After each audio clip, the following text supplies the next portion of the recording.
عنہ کا یوم شہادت ہے، تو اسی مناسبت سے آج میں تمام مسلمانوں سے دس بسا عرض کرتا ہوں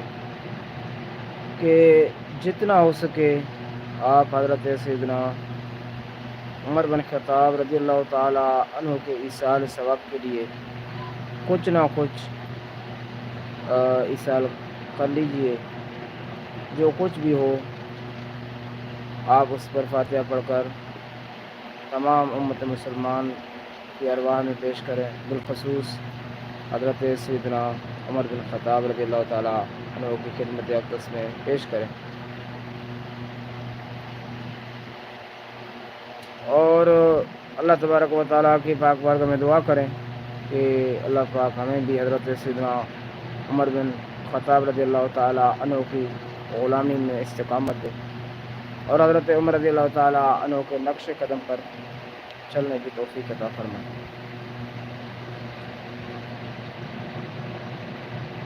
کوشش کریں کہ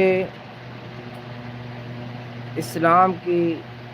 ہسٹری پڑھ لیا کریں، تو اسلام میں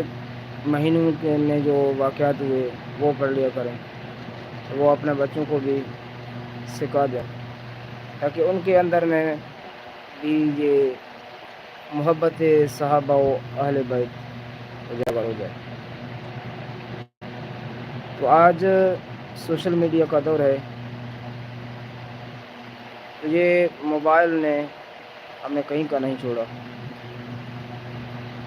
آج آپ دیکھیں گے کہ چھوٹا ہو یا بڑا، مرد ہو یا عورت، سب کے ہاتھ میں یہ موبائل ہے،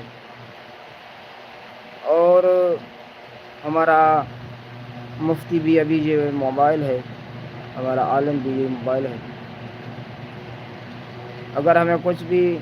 پڑھنا ہو، سیکھنا ہو، سننا ہو تو ہم موبائل پر آتے ہیں، یوٹیوب پر سرچ کرتے ہیں یا گوگل پر سرچ کرتے ہیں، حالانکہ ایسا نہیں ہے۔ اگر ہمیں کچھ پرفیکٹ سیکھنا چاہیے یا معلومات حاصل کرنی ہوگی تو مستند عالم صاحب سے پوچھیں۔ اگر آپ کو کوئی مسئلہ ہو تو دارالفتہ اہل سنت سے رابطہ کریں۔ موبائل تمام ہمارے پریشانیوں کا حل نہیں ہے، موبائل کے اندر ہمارے تمام معاملات نہیں، تو آپ کوشش کریں جب بھی اگر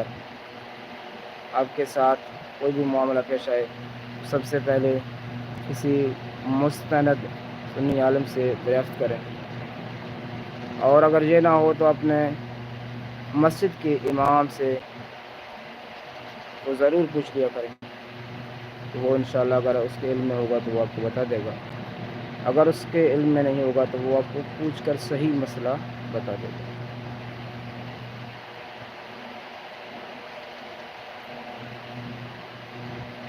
تو آج کا دن بہت اہم ہے، اسلامی سال کا پہلا مہینہ ہے، اور کل انشاءاللہ ایک محرم الحرام ہوگا۔ تو آج یوم فاروق اعظم رضی اللہ تعالیٰ عنہ ہے، تو حضرت سیدنا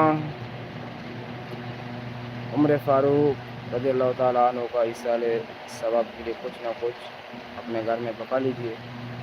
اور حضرت عمر فاروق اعظم رضی اللہ تعالیٰ عنہ کی بارگاہ اقدس میں پیش کیجیے۔ اللہ پاک ہمیں صحابہ و اہل بیت کی محبت عطا فرمائے، اللہ پاک ہمیں صحابہ و اہل بیت کی غلامی میں استقامت عطا فرمائے، اللہ پاک ہمیں صحابہ و اہل بیت کی غلامی میں زندہ رکھے، اور اللہ پاک ہمیں صحابہ و اہل بیت کی غلامی میں موت دے دے، یہ ہمارے لیے باعث فخر ہے۔ اللہ پاک ہمیں عمل کی توفیق عطا فرمائے۔